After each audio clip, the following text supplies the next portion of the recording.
Começando mais um Give Talks, do meu lado mais uma vez o Lert Leles. Olá pessoal, tudo bem? Mais um programa aí, muito feliz aí com... Hoje eu acho que é o nosso 27º. A outra vez eu falei errado, mas acho que eu esse tô me perdendo, já é um bom sinal, né? Sinal que a gente tá continuando aí o mais um serviço. convidado aí com muita história para contar aí, muito aqui de São João, da região, estado, etc. Então vamos ouvir um pouquinho. Bom, vamos para a nossa parte de apresentação, que hoje é longa a apresentação. Até peço desculpa já se eu errar alguma coisa, se faltar alguma coisa.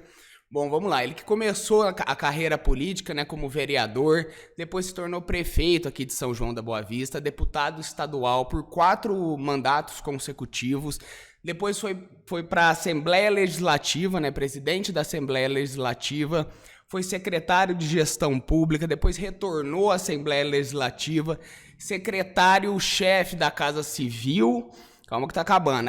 Aí chegamos no Tribunal de Contas, quando ele foi colocado, né, colocado não, né, foi indicado como conselheiro. Depois de um tempo presidiu o Tribunal de Contas e hoje está como vice-presidente do Tribunal de Contas de São Paulo. Chegamos. Agora vamos só passar nas formações rapidinho para jogar para ele. Ele é formado em Ciências Biológicas, Administração e tem uma pós em Gestão Empresarial. Tá bom, né? E ainda faltou alguma coisa que a gente vai conversar agora. Sidney Beraldo é o nosso convidado de hoje. Sidney, seja muito bem-vindo e muito obrigado mesmo pela presença e pela disponibilidade. É o contrário, eu que agradeço, né, vocês do Give Talks, essa oportunidade de estar aqui conversando com vocês. Aproveito para parabenizá-los pela iniciativa. Tive a oportunidade de ouvir alguns que passaram por aqui, né, que foram vários, contando aí a sua história. Achei muito interessante, muito legal, uma coisa muito positiva, né? Então, para mim é uma alegria estar aqui tendo essa oportunidade de falar com vocês. Prazer é todo nosso, né? Como a gente sempre gosta de frisar aqui em alguns começos do nosso podcast, a gente gosta de trazer sempre pessoas que são importantes, principalmente para a cidade de São João, mas nesse caso acabou saindo disso uma pessoa que é importantíssima para o nosso estado de São Paulo e se for colocar num contexto geral para o nosso país. Vamos, antes da gente começar a pergunta, só falar o que a gente tem que falar. O Give Talks é uma realização da produtora Jaguari em parceria com a Hello Mark e com a Octa Soluções. Caso você queira estar realizando o seu próprio podcast, o nosso estúdio e a nossa produção estão disponíveis para locação e a gente está aberto aí a patrocinadores. Caso você tenha interesse em caminhar junto com a gente, entre em contato. Bom, vamos começar nossa conversa. Beraldo, eu queria voltar lá para o comecinho da sua carreira como vereador mesmo. Eu queria saber o que te levou a fazer política, o que te levou para a política, se foi o momento histórico do país que a gente está vivendo, sua adolescência ali. Como é que foi, como é que surgiu isso em você, né? Vou trabalhar com isso e como é que foi esse começo? Olha, na verdade, o interesse assim para a política começou um pouco. O meu avô não era político, nada. Meu avô é carpinteiro. Meu pai continuou carpinteiro, quer dizer, pessoa simples aí, né? Minha mãe veio da zona rural, inclusive, não tinha assim uma formação política, mas discutia muito política. O meu avô discutia, falava com meu pai e tal, lia o jornal ali, eu sempre prestando atenção ali. Mas, na verdade, o interesse maior surgiu quando eu tomei a decisão de ir para Campinas, fazer faculdade lá, e fiz lá o cursinho e estudei na PUC. E aí nós vivíamos um momento bastante complicado, né, da vida nacional, porque estávamos numa ditadura militar pesada, né, com apreensões e um negócio muito sério, né, que nós vivemos. E aí começou a surgir lá um movimento grande pela Diretas Já, para que nós tivéssemos democracia, enfim, contra a ditadura. E aí que começou a pegar um pouco, né? Na verdade, depois eu fui trabalhar na Petrobras, fiz um concurso, fui trabalhar lá, e meu pai e a minha mãe montaram aqui uma loja, era a Lojas Beraldo, até por muito tempo, chegamos a ter 5 lojas aqui em Poços de Caldas e Vargem Grande do Sul, 3 lojas aqui. E meu pai estava meio atrapalhado com os negócios, começou a crescer muito, né? E pediu que eu voltasse para ajudá-lo. E eu voltei para São João para ajudá-lo. Mas aquela questão da política, né, ficou bem marcada ali. Na época, o Nelson Nicolau, que foi prefeito, né? Era vereador e estava ensaiando para ser candidato a prefeito. E discutia muito política, gostei disso e comecei a me interessar lá. Aí é que foi a questão. O Nelson insistiu, eu fui eleito vereador, mas depois a decisão mesmo de entrar na política para valer foi quando eu fui para a prefeitura. Porque o Nelson insistia, o Nelson Nicolau dizia, não posso ir sozinho, temos que ter uma turma aí, na época jovens, né? Cabeludo, andava com uma bolsinha ainda aqui, né, pendurada, e isso gerava uma certa até desconfiança da população, né? Mas eu acho que em função até do nome da loja, meu pai, minha mãe, muito conhecido, eu fui eleito vereador com o segundo mais votado, assim, de cara, né? Mas tinha um discurso bem forte mesmo, né, contra militares, essas coisas e tal. Mas a decisão maior, como eu disse, foi a prefeitura, né? Que aí contrariei meus pais e todo mundo, e aí houve uma mudança. Quer dizer, eu estava caminhando para uma carreira de empresário, né, para tocar as lojas aí do meu pai. Em 79 comprou lá a indústria, que é a Texto São João hoje, que está lá até hoje, né? E meu pai insistia muito que eu não abandonasse isso e tal. Mas a mosquinha mordeu e tal, e eu acabei sendo eleito e sucedendo o Nelson Nicolau à prefeitura. Aí que caiu realmente essa ficha e o gosto pela coisa pública, né? Pelo interesse público, pela gestão pública, e fiquei aí nessa carreira, como você elencou aí, por vários lugares aí que eu passei, né? Eu tenho a primeira dúvida nesse momento. Já você foi prefeito 80 e pouco por aí, e eu vi que coincidentemente foi no mesmo período de redemocratização do país. Enquanto acontecia essa redemocratização, você estava sendo prefeito aqui na cidade. Eu queria saber como é que foi isso aqui em São João, se chegou a ser muito impactante, e como é que foi ser prefeito da cidade onde você nasceu, onde você cresceu. Você falou um pouquinho, né, agora, mas fala mais um pouquinho sobre esse sentimento também. Sim, foi um período muito interessante, porque coincidiu, nesse ponto até tive sorte, porque depois também fui deputado com governadores por quem eu tinha uma certa já afinidade, né? E isso ajuda muito também, porque trata-se de um projeto maior, né? Não é o seu projeto só, quando você tem um grupo político que você que afina, né? Que você tem uma ideologia, né, que te remete às ações nesse sentido. Foi muito interessante porque houve uma coincidência da eleição do Franco Montoro, né, a redemocratização, porque os governadores até então, Luiz, eram indicados, né, eram nomeados, não eram eleitos, né. O primeiro eleito depois da ditadura foi o Franco Montoro, fui eleito junto. E tivemos uma sorte também de ter muito apoio, né, do governador, dos seus secretários, e confesso também porque a gente tinha um programa bastante arrojado, né? Para se ter uma ideia, nós elaborávamos o orçamento da prefeitura discutindo com a população. Caramba. Nós dividimos a cidade em 14 regiões, e durante o ano nós visitávamos essas regiões, né?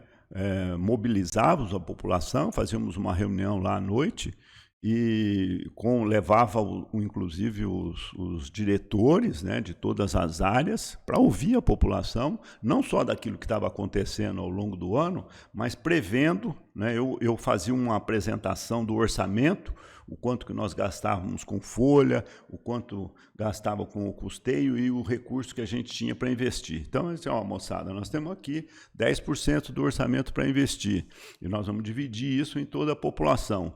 Qual que é a prioridade de vocês aqui?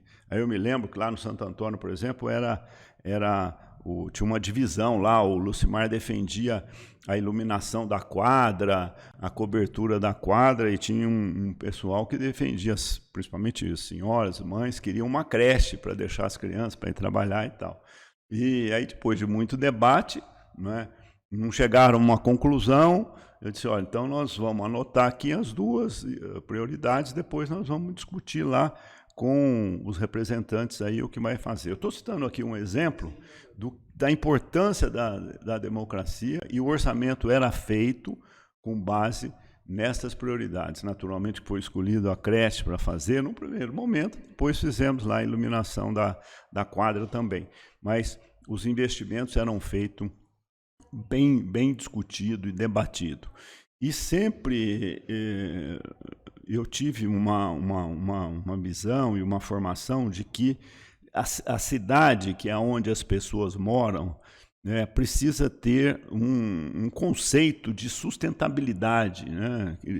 A importância da sustentabilidade ambiental, mas não é só isso, é essa sustentabilidade mais ampla, é a sustentabilidade da equidade social, da oportunidade das pessoas, dos jovens, né? Então, nós tínhamos que ter um foco de trabalhar para que a cidade tivesse essa infraestrutura. Então, a gente tem que pensar grande, né? Pensa grande, sonha grande e depois vai trabalhando dentro daquilo que é possível. E com isso foi possível fazer um plano diretor, habitação para evitar que a cidade tivesse favelas, né, ou subhabitações, que é sempre a preocupação. Você vê que São João cresceu, né, tem os núcleos habitacionais e tal, que acabaram absorvendo. Nesses núcleos habitacionais tem que ter escola, tem que ter creche, tem que ter área de lazer, tem que ter uma praça, tem que ter escolas de formação de mão de obra, né? Que é um instituto que nós temos lá, as faculdades, os centros universitários. Eu diria que quase todas essa infraestrutura que tem foi uma ideia iniciada, né, durante aquele período, porque foi um mandato de 6 anos, né? Naquela época não tinha a reeleição, mas o mandato foi de 6 anos. Então, foi possível você desenvolver muitas obras, infraestrutura, e também construir essa ideia que depois, como deputado, eu também, nós fomos atrás, né, de trazer recursos, e eu diria que hoje posso afirmar, até porque eu estou lá no Tribunal de Contas, e lá nós temos os indicadores, né, das cidades. São João é uma cidade que tem indicadores de melhor qualidade do estado de São Paulo. Eu disse que ficaria aí entre as primeiras em termos de mortalidade infantil, em termos de mortalidade maternal. Se eu não me engano, tem uns 2 anos também no Jornal Nacional, que estava entre as... Eu vou colocar um número maior, porque eu não tenho certeza, entre as 20 aí, ou 50 melhores cidades do estado para pessoas também mais velhas estarem se morando. Exatamente, de pessoas idosas. Não, ficou entre as primeiras 10. As primeiras 10. Não, as primeiras 10. Então, trabalhamos muito dentro de um projeto, né? E que a gente tem que pensar de longo prazo e ir construindo, né? Tem que ter planejamento, tem que ter ação, né? Então, eu diria que o que facilitou a gente ter conseguido recursos, obras e se associado a programas em São João foi o fato de ter sido prefeito por 6 anos, ter uma equipe bastante interessante também, promover esse comportamento democrático e ter essa visão. Sustentabilidade, para mim, nunca foi só a questão do meio ambiente. Sim. É a questão do meio ambiente, sim, mas ele é mais amplo. Não adianta você ter só meio ambiente, ter índices de violência, ter abandono também, né? Dos jovens, não ter área de lazer, não ter o que fazer, não ter emprego, né? Principalmente isso, emprego, não ter uma creche para a mãe deixar o seu filho com segurança para poder trabalhar, não ter uma escola pública de qualidade, escola técnica para formação de mão de obra, né? E também tem que ter emprego. Nós começamos lá o Distrito Industrial, que hoje lá tem uma expansão, né? Na época, o Nelsinho tinha feito uma desapropriação e, em seguida, nós implantamos lá o distrito. depois a agência de desenvolvimento para formar mão de obra, política de incentivos fiscais, né? E aí vem, quando eu já era deputado, pista dupla, né? Que a pista parava em Aguaí, aeroporto, o instituto lá educacional. Então, tudo isso foi construindo, né, uma cidade que eu diria é uma cidade boa de se viver hoje. Sim. Ou seja, eu quero fazer um comentário. Eu não sou muito envolvido com questão de política, mas eu procuro acompanhar. Mas uma coisa que eu percebi, e agora conhecendo um pouquinho da tua história aqui do começo, é que eu percebo que no meio político as pessoas têm um respeito muito grande, um carinho muito grande por você.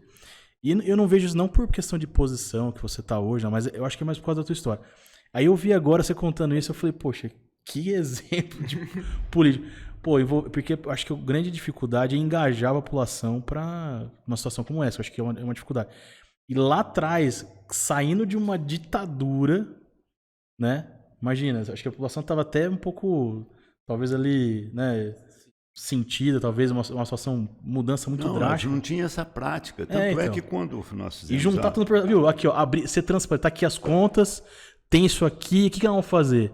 E envolver a população. Nossa, eu achei isso... Então, assim, eu vejo que esse carinho, né, esse respeito vem, acho, por conta dessa história que veio... Assim, eu nem sabia disso, né? A gente eu moro nascido aqui, né? Não sabia dessas histórias. Pô, eu tô já maravilhado com isso. Eu acho que é uma pedagogia. E outra, e a gente aprende, viu, Leandro? Aprende muito. Porque você fica só no gabinete e às vezes você fica ouvindo só as pessoas que vêm até você. Muitas vezes os pedidos não são tão legítimos assim, tá certo? Aqueles que vêm na porta, que arrumam um lobbyzinho lá, porque é amigo, te chama para jantar, na casa não sei de quem, aí depois vem o pedido. A população mesmo, o povão que acorda cedo, sai para trabalhar e tal, ele fica meio distante. Então, o que nós fizemos? Quebramos um pouco essa hierarquia. E quando eu falo de cargo, fui secretário, tudo é bobagem. O que importa é o que você fez quando você estava lá. Né? Quais são os benefícios? Você ocupou o cargo? Né? Isso não quer dizer nada. O que quer dizer é o seguinte, e público, a política, o serviço público é uma coisa nobre, é uma missão nobre, desde que seja feito do jeito que tem que ser feito. Né? Você se elege... E aí você respeita o seu eleitor, trabalha para que... E nós vivemos num país com muita desigualdade, né? Então nós precisamos combater isso. Não adianta se dizer que vamos fazer isso, fazer aquilo. É importante você ter uma boa infraestrutura, né? Você privilegiar aqueles que têm o capital para produzir. Eu acho isso super importante para o país. Mas quem precisa mais do serviço público é a população mais pobre, porque precisa de uma escola pública, né, de qualidade, precisa ter um SUS que funciona bem, né? E aí é que entra o serviço público, né? E ele é assim, uma coisa que te atrai, né, quando você vê o resultado. Quando você vai lá, não faz uma reunião como essa, aí você vê lá, levanta lá uma pessoa e fala de igual para igual com o prefeito. E eu fazia mais do que isso, que na época era uma ditadura, então o pessoal tudo assim, polícia militar, polícia civil, o gerente da Sabesp, na época tinha Telesp, né, porque não era ainda pública, chamava todo mundo. Fazia aí na reunião lá comigo, tinha que ouvir lá a população, tinha que ouvir. A Sabesp aqui tem um negócio do esgoto aqui que não resolve e tal, porque era assim, então o gerente da Sabesp ninguém tinha acesso, né? Mas se o prefeito vai, por que o gerente da Sabesp não pode ouvir a população, né? E com isso, essa mão dupla é super importante. Parece uma coisa simples, mas ela não é, porque ela tem uma abrangência muito maior. Ela quebra a hierarquia, ela dá voz, né, para as pessoas. Né? E isso que é transformador. Não, e até muda a percepção do político, né? Ele falou, uma coisa está no gabinete, outra coisa ele está ali mesmo junto ali Sim. de igual, no mesmo nível, ouvindo, né? É uma Se democracia propondo a ouvir, representativa que de fato representa, né? Eu nem Porque sei se você existe, vê- mas uma dica que eu te dou de, né, fazer uma escola de políticos aí, pro nosso Cid dar aula pros políticos. Ó, você tem que fazer desse jeito. Mas você sabe que na época os vereadores ficaram meio assim, né? Porque o porta-voz, assim, ficaram achando que estavam perdendo espaço. Não, o que nós fizemos? Incluímos ele que na sua área, na sua região, que ajudava a mobilizar. Você tem que mobilizar os seus eleitores para ir na reunião, e você vai ter voz. E depois, aquilo que vai ser feito, né, com a discussão mais refinada, porque não dá para ter uma discussão, né, que para poder elaborar todo o plano e tal, aí sim a Câmara participa, o orçamento vai para a Câmara debater e discutir, né? Então é interessante. Isso faz com que também quebra um pouco essa coisa da oposição por oposição, sabe? Então fica uma coisa mais amigável, que todo mundo puxando a corda para o mesmo lado, né? E cria um ambiente mais harmônico também, para que não ambiente fica mais saudável mesmo, mais né? Porque saudável. o ambiente, querendo ou não, evolui, né? Quando você não tem uma oposição só por oposição, quando a gente tem alguém que de fato representa, igual a gente estava falando. Que envolve, né? Sim. E a gente começa a entender muito do porquê que você é importante para a nossa cidade. O Nelsinho também, que você falou, a gente sempre ouviu falar muito sobre vocês, e muito bem, né? Não só ouviu, mas como ouviu falar bem. Então hoje a gente começa a entender, hoje não, né? Mas pessoalmente a gente começa a entender aos pouquinhos o porquê, né? Porque realmente é uma política diferente, é diferente da política que tá hoje também, assim, e vocês estavam saindo de um período de ditadura, então era mais difícil de se fazer e se faziam de uma maneira um pouco melhor do que a gente tá vendo, pelo menos hoje em dia. Queria dar continuidade na nossa ordem cronológica. Depois desse tempo que ele foi prefeito, você foi para deputado estadual, né? Foram 4 mandatos. Quando eu tava saindo de casa, eu comentei com meu pai que a gravação era com você hoje, ele me falou alguma coisa que você foi, se eu não me engano, um deputado, um dos mais votados, alguma coisa nesse sentido.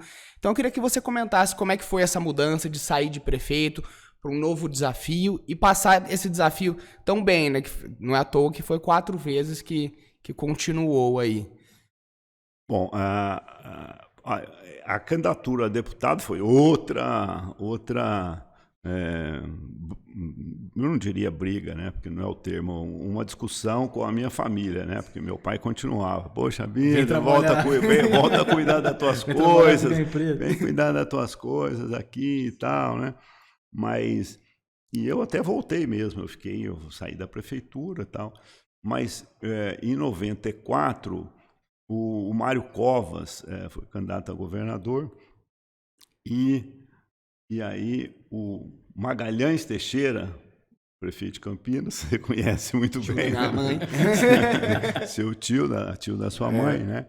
Vieram na minha casa e insistiram que eu fosse candidato, né? Porque quando fui prefeito, foi uma boa administração, teve uma repercussão boa na região, nós criamos aquele consórcio lá, aquele Conderg lá em Divinolândia, que era um hospital que estava totalmente abandonado, e tinha inclusive o tratamento de excepcionais, assim, já em grau avançado, né? E eu fui lá visitar, fiquei triste, porque estava tudo mal acomodados e tal. Então, na época, nós criamos um consórcio, juntamos toda a prefeitura, conseguimos recursos, o Serra era secretário do planejamento e eu tinha uma boa relação com ele, tinha feito um curso em Campinas que ele foi professor, conheci ele de lá, conseguimos recursos para reformar o hospital e construir uma ala só para os excepcionais, porque você imagina, você ter excepcionais no 4º andar do hospital, quer dizer, com um elevador que não funcionava, era uma loucura. Tem que ser uma coisa plana, com acessibilidade, né, e tal. E até hoje lá funciona lá e tal. Então isso repercutiu bem e tal. Então seu tio e o Mário Covas, não, tem que ser candidato, tem que ser e tal, porque a região é muito pequena do ponto de vista eleitoral. E a cidade é pequena, não é fácil uma região assim ter... Porque você disputa com Campinas, com a região metropolitana, né, onde tem um número de votos muito grande. Tanto é que não conseguimos mais, né? Não temos aí um representante da região. Aí surgiu essa associação com São José do Rio Pardo, o Silvio Torres, né? Saiu federal, eu saí estadual e dobramos. Eu tive voto em São José, ele teve voto aqui, acabamos sendo eleitos. Não, na época não foi o mais votado, não, mas fui eleito. Bom, fui eleito. E aí começa essa experiência, né? Super interessante. O Estado estava numa situação muito difícil. O Mário Covas trabalhou muito para recuperar o Estado. O Geraldo era vice, depois o Mário Covas faleceu, que adoeceu. E eu tive, dentro da Assembleia também, uma carreira muito rápida, porque no primeiro mandato eu já fui líder da bancada, nós tínhamos 24 deputados. Isso sempre fortalece na hora de trazer recursos, de conseguir os benefícios. Eu vi que você chegou a ser eleito por unanimidade na Assembleia. Fui eleito por unanimidade. Eu tive os 22 votos do PT, que era a oposição a nós, né? Mas é postura. E aprendizado, né? Eu fui lá pedir voto para eles. Aí disse, não, mas você tem uma série de coisas que nós não concordamos, a forma com que esses tucanos presidem aí a Assembleia e tal. Então eu falei, marca uma reunião, vou lá, quero ouvir qual que é. Fui lá, fiquei 3 horas numa reunião com eles, conversando, né? E eles depois fizeram a reunião deles lá e decidiram votar. E eu fui eleito por unanimidade com todos os votos, os 94 votos da Assembleia. Isso facilita muito. Porque uma coisa, o que a gente faz? Uma coisa é o governo, eles fazem oposição lá ao governo, aos projetos. Outra coisa é a gestão da instituição, da Assembleia. E isso também é a postura democrática, né? De você ouvir. Então, o PT faz oposição, mas ele também tem que ter voz, porque tem 24 deputados, quer dizer, uma parte da sociedade votou. O que a gente percebe hoje é que não tem esse entendimento, não tem tolerância. Quer dizer, nós estamos num debate polarizado que enfraquece, que empobrece o debate. Porque ninguém se aprofunda, fica cada um dentro da sua bolha, não sai do lugar, achando que o que eu sei, meu candidato, meu é o correto, e não abre para uma discussão. E não é assim. Não é assim, as coisas são complicadas. Principalmente o Brasil. O Brasil é um país complexo, né? Muito grande, né? Grande, com grandes diferenças. Então você imagina, então tem que dialogar, né? Tem que dialogar, tem que ouvir, tem que conversar e tal. E depois eu fui eleito a presidente da Assembleia. Isso também sempre ajudou a gente. Na época, eu devolvi recursos. Eu lembro até o governador Geraldo falou assim que eu ia entrar para o Guinness, porque era o primeiro presidente que fizemos economia, né? Procuramos administrar os recursos com seriedade e devolvemos dinheiro para o governo. Aí depois vem a Secretaria da Gestão, que foi o 4º mandato, Luiz, eu não exerci, porque eu me afastei. Então, eu fiquei 3 mandatos na Assembleia, porque o Serra me convidou para ser o secretário de Gestão Pública, né? Só para eu entender um pouquinho melhor, quais são as responsabilidades, assim, acho que o pessoal de casa também entender um pouquinho melhor, de um secretário de Gestão Pública de São Paulo? O que você fazia, um pouquinho mais resumido, né, obviamente, só para dar uma contextualizada também. Sim, a primeira coisa é a parte de gestão de pessoal. Você imagina, 732 mil funcionários, o Estado. Então, é a gestão de pessoal, que toda a questão de concursos, de aumentos salariais, de carreira, das carreiras, essa discussão toda, que era muito... Você imagina 238, se não me engano... Pode ser 48, pode ser 58. Eu acho que é 238 sindicatos o Estado tem. Porque tem o sindicato dos soldados, tem o sindicato dos cabos, tem o sindicato, a associação lá dos coronéis, e depois tem dos delegados, e tem da saúde, da educação, enfim. Então, você administrar a parte de pessoal. E também a outra parte, a área de TI. Toda a parte de TI, a Prodesp, por exemplo, que é uma empresa pública que administra a parte de TI, então todo o sistema, evolução de sistema, de todas as secretarias, né, que eram ligados. Dentro dessa coisa tinha o IANSP, que tem o Hospital do Servidor, inclusive, que foi uma coisa interessante que nós temos. O Hospital do Servidor não saía das páginas de jornais, com reclamação, não tinha médico suficiente, o sistema de agendamento de consultas não funcionava. E aí vem a mesma coisa, né? Então, convidamos um expert em gestão hospitalar, porque tem outra coisa também. Tem que ter gente boa, tem que ter gente preparada, né? Qualificada. E esse é o chamo Latif. E ele que foi com uma equipe lá para o Hospital do Servidor. Olha, em 6 meses saímos das páginas de reclamação por conta de aquela coisa, diálogo, né? Bom, não consegue agendar pelo sistema, não funciona, porque o agendamento, principalmente que é um hospital que atende muito idosos, muito pessoas idosas, então tem que ir no hospital para marcar, depois ir para consultar, ir para fazer o exame. Então, vamos fazer isso aí naquela época já, em 2008, 2009. Vamos fazer isso, agendamento, por agendamento. Pode ser por telefone, pode ser por... Então, aí eu coloquei a Prodesp lá, que era da nossa, Prodesp lá, vocês dão um jeito aí. E aí, outra coisa importante, contrato de gestão com cronograma e metas. Eu sempre fui muito ligado a indicadores. A gente tem que ter metas e tem que ter planejamentos. Tem que ter um plano onde você quer chegar e tem que ter os indicadores lá. Então, na época, eu fui pedir mais recursos lá para o Serra. Pelo amor de Deus, mais recurso, aquilo é um solvidor, você põe dinheiro lá e tal. Eu falei, não, nós vamos fazer um contrato de gestão, nós vamos passar o dinheiro mediante aos resultados, né?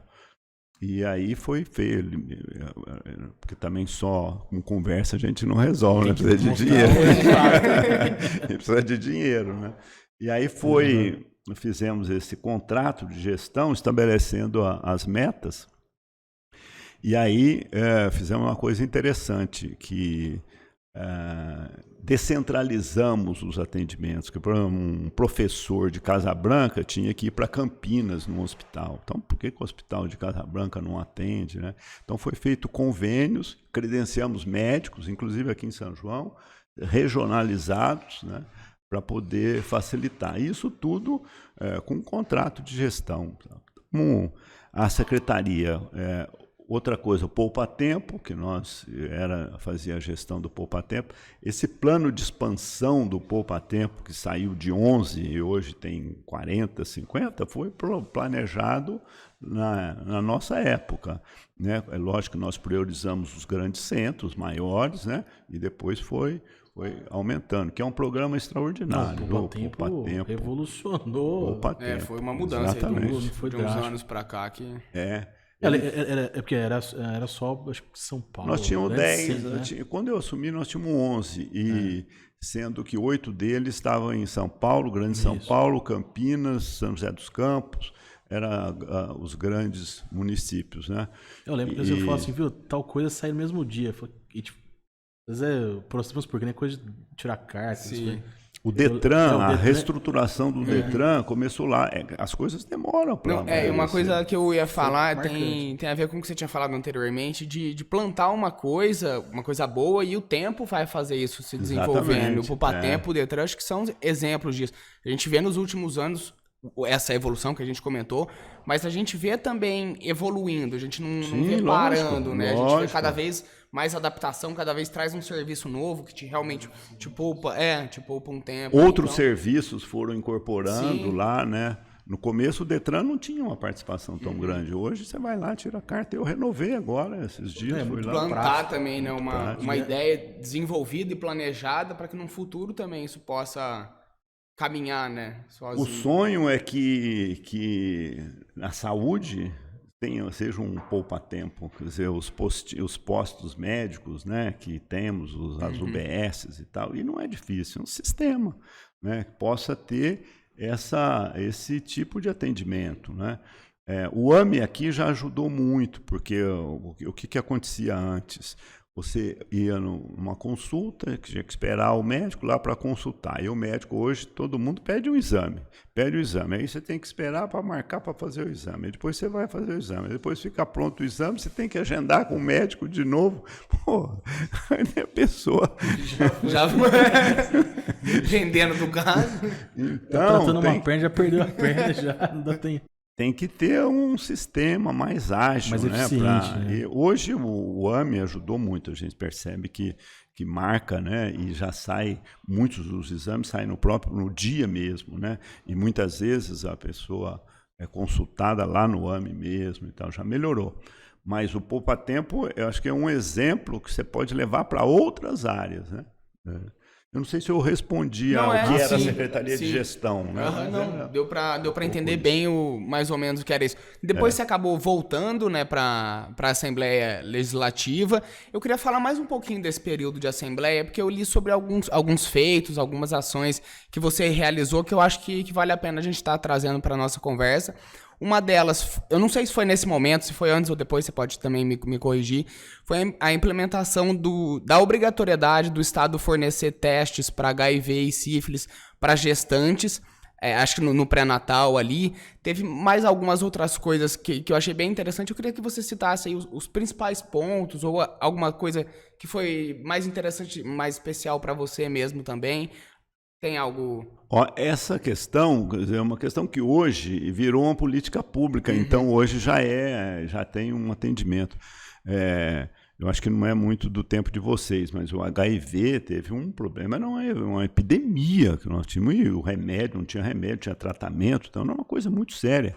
E começou a levantar os cientistas aí dados e informações da contaminação da gestante para a criança. Então,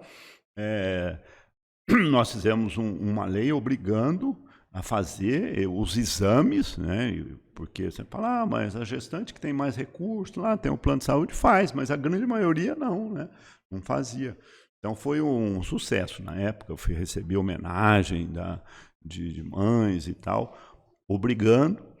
E a lei, ao ser cumprida a lei, criou-se uma política pública no Estado. Passou a ser uma coisa universal. Sim. E que virou nacional. Depois virou nacional também, universal.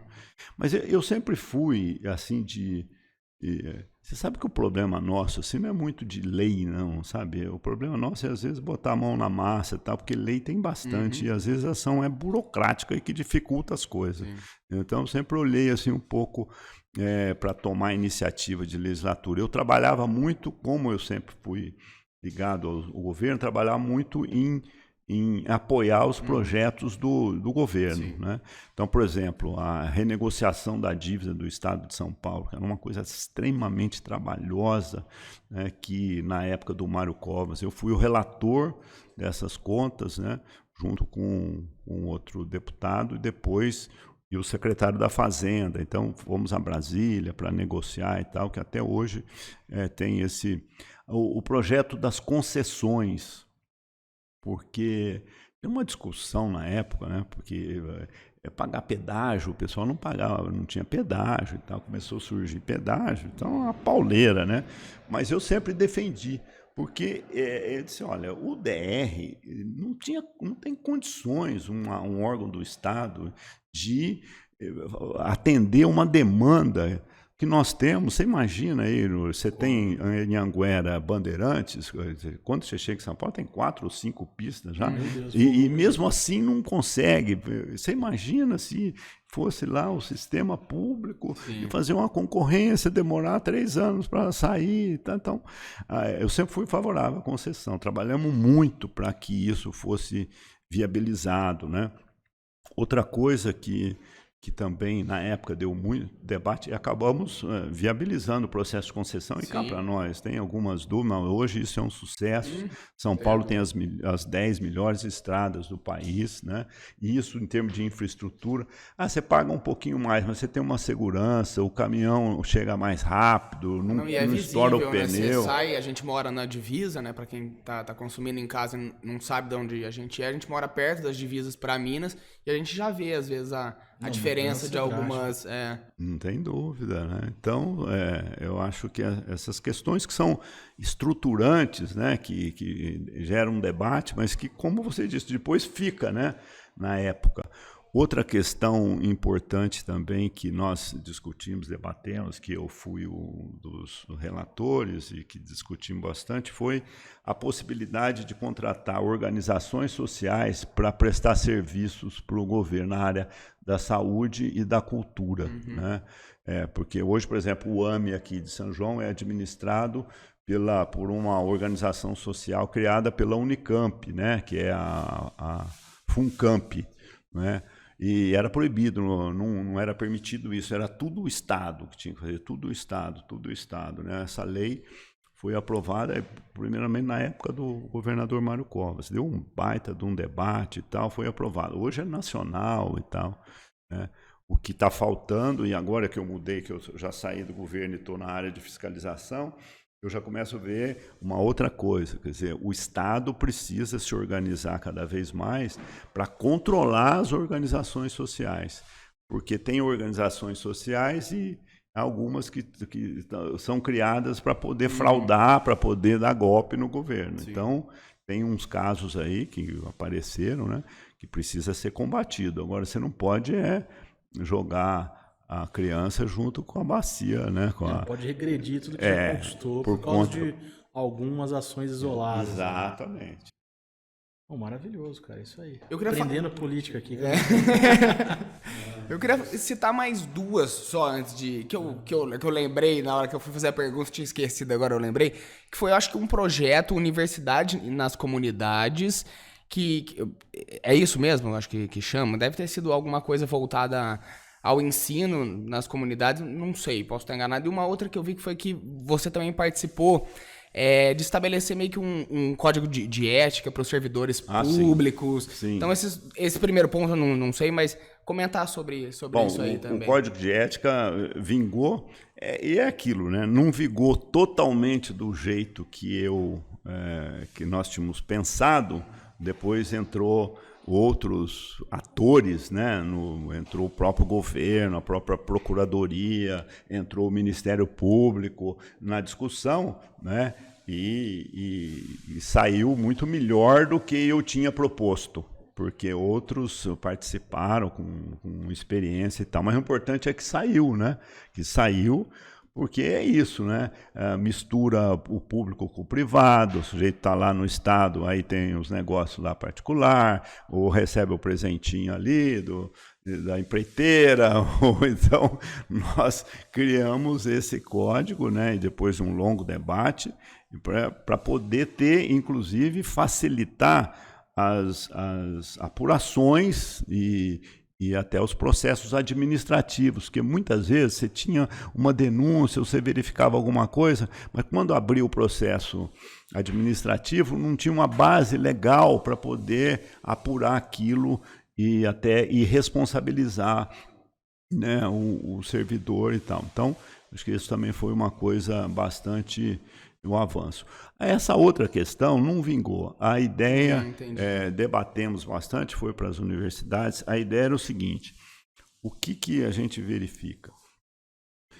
Hoje um pouco menos, mas naquele período que nós promovemos essa discussão, esse debate, essa iniciativa, foi o seguinte: nós verificamos que as universidades públicas, USP, Unesp, e Unicamp, 75%, 80% são alunos que advêm de escolas privadas, né? Então, você tem uma escola pública, uma universidade pública patrocinada pelo ICMS, que é um imposto que todo mundo paga, em que os alunos do ensino público não têm acesso porque é muito difícil para entrar e tal. Não está certo. É um Robin Hood ao contrário, né? Eu fui uma vez na universidade, eu vi lá os carrões lá na época, uma BMW e tal, estudando de graça. E o filho do trabalhador lá tem que ir para o NIP, tem coisa a pagar. Então, peraí, precisamos equilibrar um pouco isso, não precisamos criar, facilitar para que quem venha da escola pública possa entrar. A questão das cotas, né, que eu acho que já foi uma coisa, eu na época ficava meio preocupado de você dar cota e você reduziu o nível da universidade, né? Porque essas universidades, elas são importantíssimas para nós. Sim. Nós vimos agora nessa pandemia aí, você vê que de onde que saem esses infectologistas e tal, esses estudos, a rapidez, né? Então, sempre apoiamos as universidades, mas olhamos com tem alguma distorção aí, né? Então, a ideia era que a própria universidade patrocinasse cursos tipo os cursinhos, né? Que tinham os cursinhos para capacitar as pessoas para fazer e passar no vestibular e tal, né?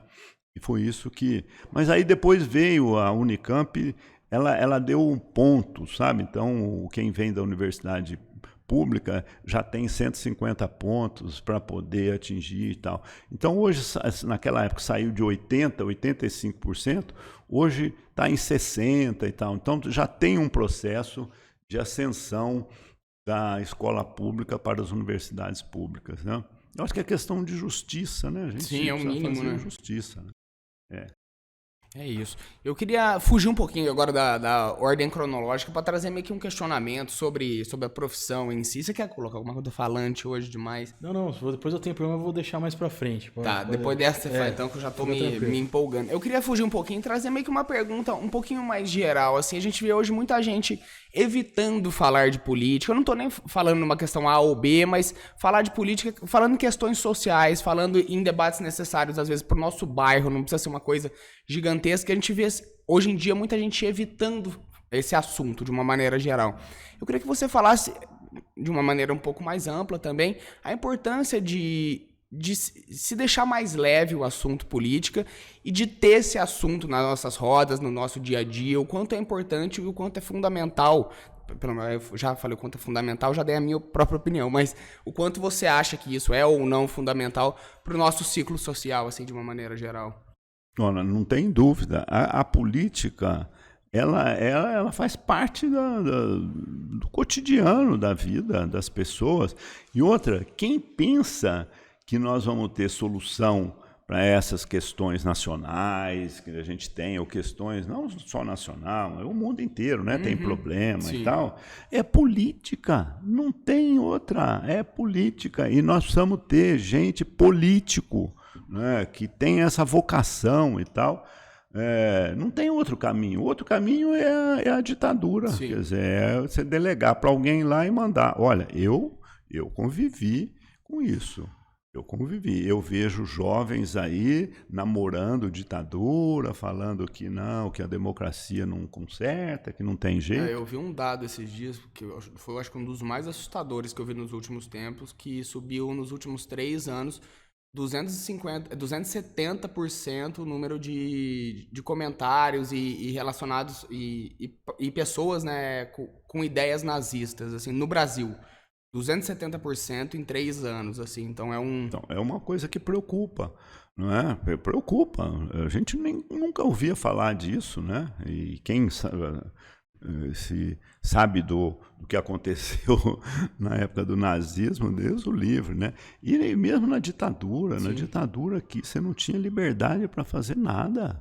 Nós fomos lá, na época, na PUC, o irmão do diretor do curso lá, que eu fazia biologia, foi candidato. Ele era dos militares. Ele foi de sala em sala falando, fazendo campanha. Veja só, que não era uma coisa comum. Aí nós, do diretório e tal, o que fizemos? Trouxemos um candidato que era da oposição, mas um partido era do MDB, um partido... na época só tinha 2 partidos, né? Um partido legal, tudo. Ele falou no pátio, lá no pátio, foi lá, fez um discurso lá no pátio. A polícia foi lá e levou o pessoal do diretório preso e tal. Como? Então, quem namora isso, eu acho que está equivocado, né? E não tem outra forma de não ser política, democracia. Eu sou democrata. Agora, não posso deixar de reconhecer que a democracia está falhando também. Nós precisamos corrigir, porque isso começa... Se o processo democrático começa a não resolver as questões, a população busca outras alternativas. Então, nós precisamos ter partidos fortes e sérios, reduzir o número de partidos. Não é possível um país ter 33 partidos. Você acha que nós temos 33 formas de governar diferentes, 33 ideologias? Não. É porque se criou um fundo partidário, se criou um fundo eleitoral, e agora o pessoal quer saber de criar um partido para ter o fundo. Precisa corrigir isso. Precisa reduzir o número de partidos para poder ter mais governabilidade. Eu fui presidente da Assembleia, já tinha 11 partidos, mas com 5 nós tínhamos uma maioria. Então você senta na mesa com 11 e faz uma discussão. E dos 11, 5 tem uma maioria que constrói. Se não tem, os outros vão fazer oposição, mas você vai lá e tal. Hoje, eu imagino como... Eu acho que nem faz o presidente do Congresso, nem faz uma reunião. Tem 27 ou 26 partidos no governo, né? Aí, com partidos, você tem... Eu defendo, por exemplo, voto distrital misto, o sistema alemão. Então, os parlamentares, metade serão eleitos pelo seu distrito e a outra metade você vota no partido, né? E aí tem uma lista. Então, lá naquela lista o partido coloca o cara especialista em direito tributário ou um jurista ou especialistas, para não ter só os distritais, né?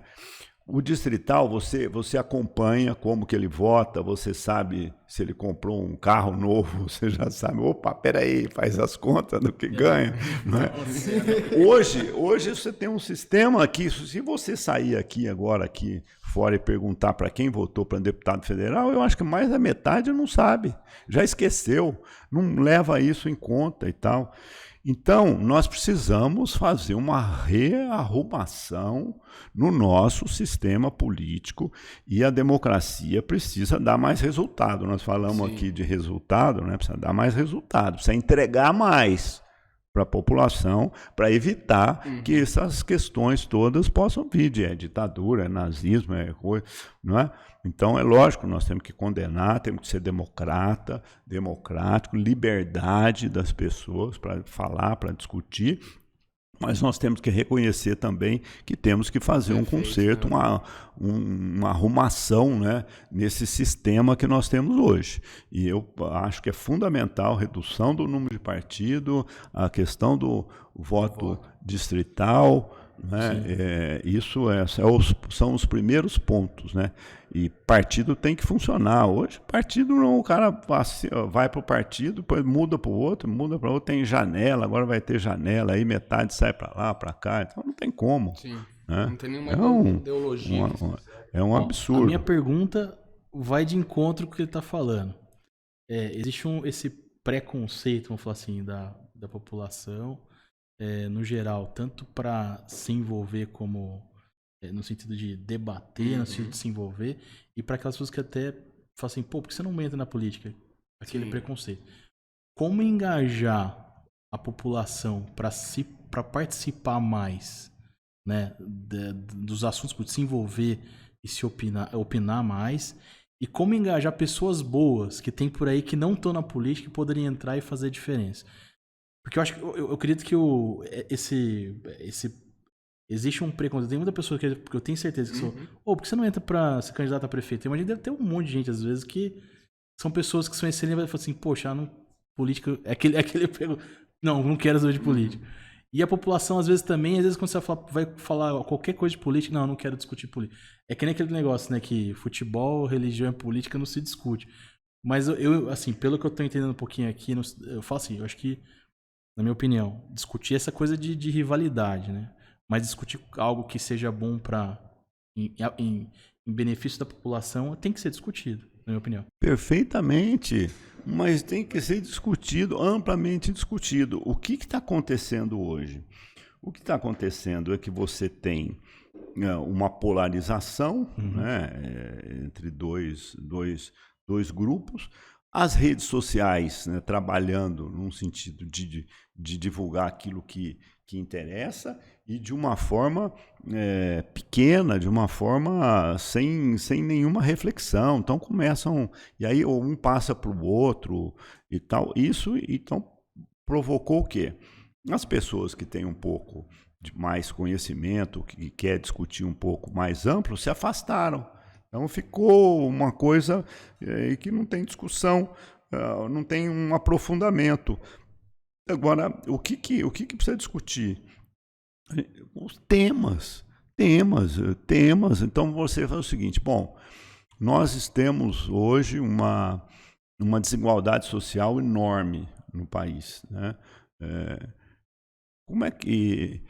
E essa desigualdade, ela é prejudicial, né? Você tem pessoas que olham para a desigualdade com um pouco de humanismo, de sensibilidade, né? E tem outros que não trabalham porque são vagabundos e tal, não sei o quê. Não tem importância, ele pode pensar isso, mas até do ponto de vista econômico, do ponto de vista de desenvolvimento, você precisa, o ideal é que as pessoas tenham emprego e tenham renda, né? Como é que nós não vamos ter um PIB, crescer um PIB, ser uma nação forte, se nós não combatermos isso? Se não for por humanidade, tem que ser por pragmatismo mesmo, né? Então, tem que se discutir isso, né?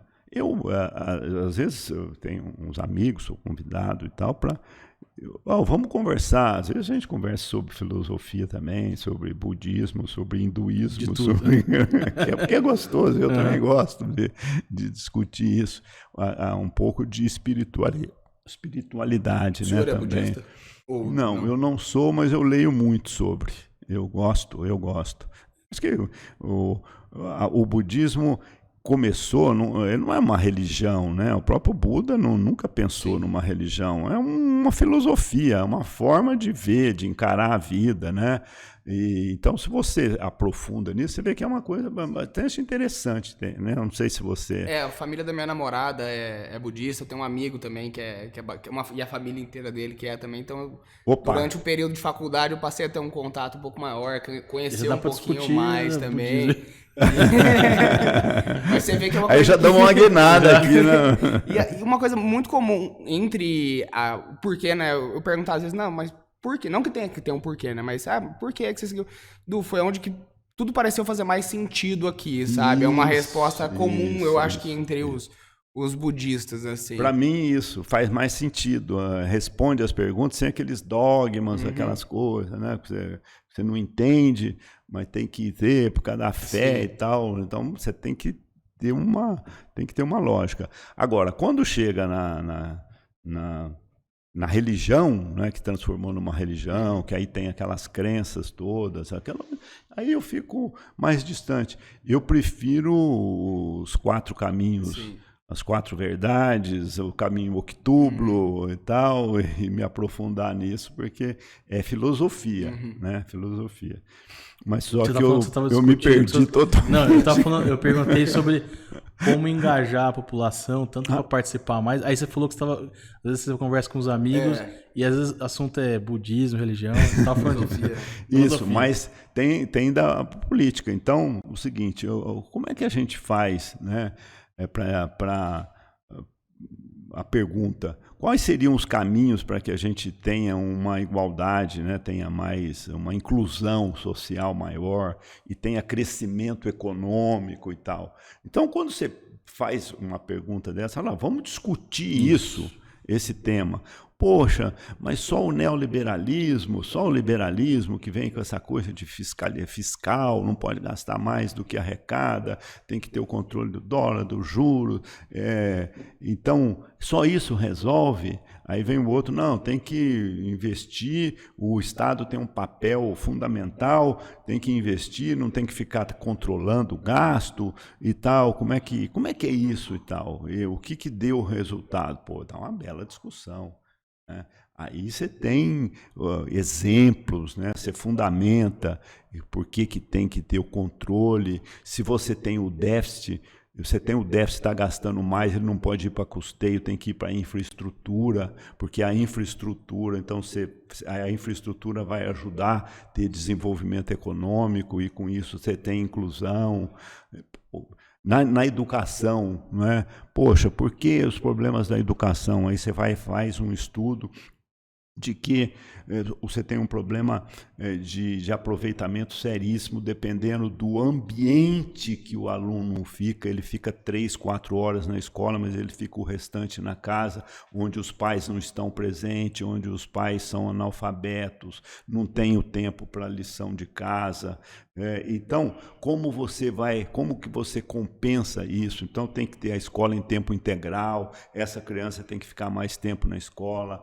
Mas como é que essa criança vai ficar na escola? Pô, até 7 horas, não há quem aguenta e tal. Você tem que botar a cultura lá, você tem que botar a festinha, você tem que botar o esporte, você tem que colocar... Então, isso é um debate que você vai aprofundar, mas isso aí não dá certo. Não, mas você tem um exemplo, olha, exemplo aqui, assim, que deu certo. Tal. Hoje não tem uma discussão dessa. Você sabe que você me trouxe um insight aqui. Aí tem o seguinte, você é a favor da arma, de comprar arma, de não ter arma, aí quem... Você sabe que você me trouxe um insight aqui que a gente... isso dentro das organizações privadas, né? Por exemplo, que dentro da nossa empresa aqui, a gente tem um grupo que, dentro da nossa organização, de pesquisa, desenvolvimento e tal. Como que é esse... Isso é natural dentro das organizações privadas. O que são isso? São equipes multidisciplinares, ou seja, de áreas diferentes, com visões diferentes, que jogam uma pauta para ser discutida. E o resultado disso aí é fantástico porque você resolve o problema de forma rápida, eficiente. Então, eu acredito que se a política funcionasse, se você for jogar a população, mas não com o interesse de resolver o problema, não com o interesse de defender a minha bandeira. Não, porque eu vou contra porque eu sou dessa opinião do outro, mas a população ter essa visão, que nem uma organização privada de, a gente tem que resolver esse problema, tá? Mas eu tenho visões e conhecimentos diferentes. E cada um complementando aquilo até chegar... É que é difícil na prática isso aí, mas Sim. Dentro da organização privada funciona e funciona muito bem isso aí. São normalmente equipes de inovação, várias áreas, multidisciplinar, pensamentos diferentes, visões diferentes, conhecimentos diferentes. Você une essas pessoas e resolve um problema. Concordo plenamente. Ainda mais na inovação, que tem tanta coisa nova, tantas ferramentas e tal. Você imagina se eu sou capaz de saber tudo sozinho. Mas não. E a política também, né? Cada vez mais complexa. Então, você tem o comunista, aí um pouco mais para cá o socialista, aí depois você tem o social-democrata, aí você tem o liberal, o neoliberal, então cada um tem uma receita. Uma receita só já está comprovado que não dá certo. Nós precisamos ter realmente uma mistura disso aí, né? Porque existe vários Brasis, né? Você tem diferenças. Então, e a política, nós estamos precisando de uma liderança que promova esse pacto, essa discussão, né? E é isso que está acontecendo no mundo.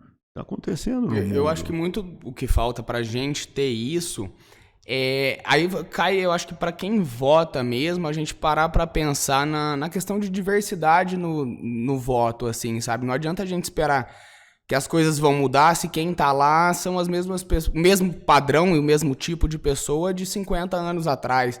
Eu acho que parte um pouquinho da gente, mas aí a gente cai também no quanto é importante a gente conscientizar sobre falar sobre política, sobre o debate, sobre o quanto é importante para a gente poder votar de uma forma mais consciente. Uma coisa que eu vejo é aquilo que você estava falando, se perguntar para a maioria das pessoas quem ela votou para deputado na última eleição, muito provavelmente ela não vai lembrar.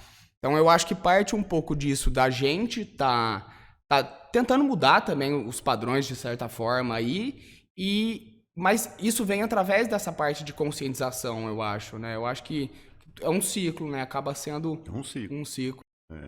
Mas olha, o Brasil está na mão de vocês. É a geração de vocês aí que tem que buscar alternativas.